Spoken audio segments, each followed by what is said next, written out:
રાધનપુર તાલુકાના પ્રેમનગર ગામના શાળાના પૂરતા ઓરડાના હોવાના કારણે ખુલ્લામાં અભ્યાસ કરવા બાળકો મજબૂર બન્યા છે। પાટણ જિલ્લાના રાધનપુર તાલુકાના પ્રેમનગર ગામે આવેલ પ્રાથમિક શાળા ખાતે ધોરણ 1 થી 8 અને ધોરણ 9 નો અભ્યાસ ચાલે છે, જેની અંદર 1 થી 8 ની અંદર 270 વિદ્યાર્થીઓ અભ્યાસ કરે છે, તો ધોરણ 9 ની અંદર 20 થી વધારે વિદ્યાર્થીઓ અભ્યાસ કરે છે। શાળાની અંદર અત્યારે 4 રૂમ હોવાના કારણે એક રૂમની અંદર 30 વિદ્યાર્થીઓને બેસાડી શકાય છે। બાકીના વિદ્યાર્થીઓને બહાર ખુલ્લા મેદાનમાં બેસાડી અભ્યાસ કરાવે છે।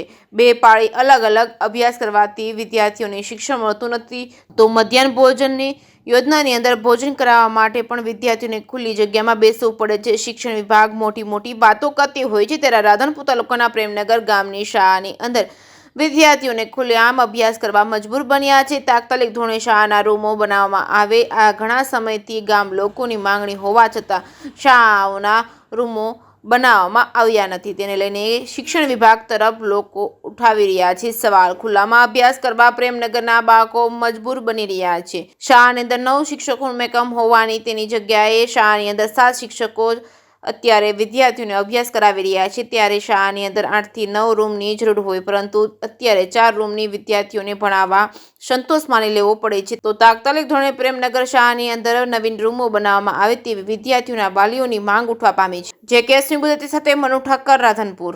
નમસ્કાર, મારું નામ ભરત છે, હું આ ગામનો વતની છું। ઘણા વર્ષોથી આ સ્કૂલની રજૂઆતો છે કે અમારા ગામ ઓરડાઓ જે સ્કૂલના પાડી નાખવામાં આવ્યા છે, અને તેના કારણે બાળકો શિયાળો, ઉનાળો, ચોમાસામાં રૂમ પૂરતા ન હોવાના કારણે આવી પરિસ્થિતિની અંદર બહાર બેસી અને હવે ઠંડી ઋતુની અંદર બહાર બેસીને ભણવા માટે મજબૂર બને છે।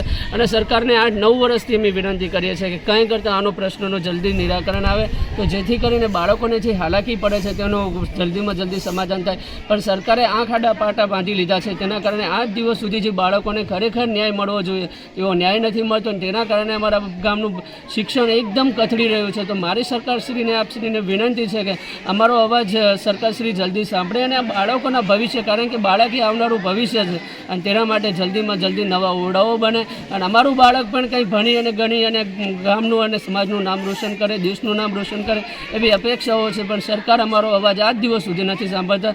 તો અમારી રજૂઆત છે કે જલ્દીમાં જલ્દી આ ઓરડાઓ બની અને જલ્દી આ કેમ્પસ બને તેવી વિનંતી।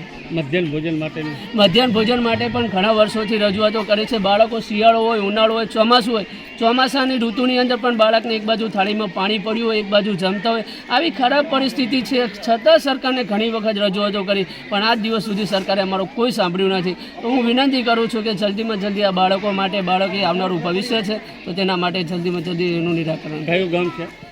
ગામનું નામ પ્રેમનગર છે, તાલુકો રાધનપુર, જિલ્લો પાટણ। તમારું નામ? મારું નામ ઠાકોર ભરતભાઈ બાબુભાઈ છે।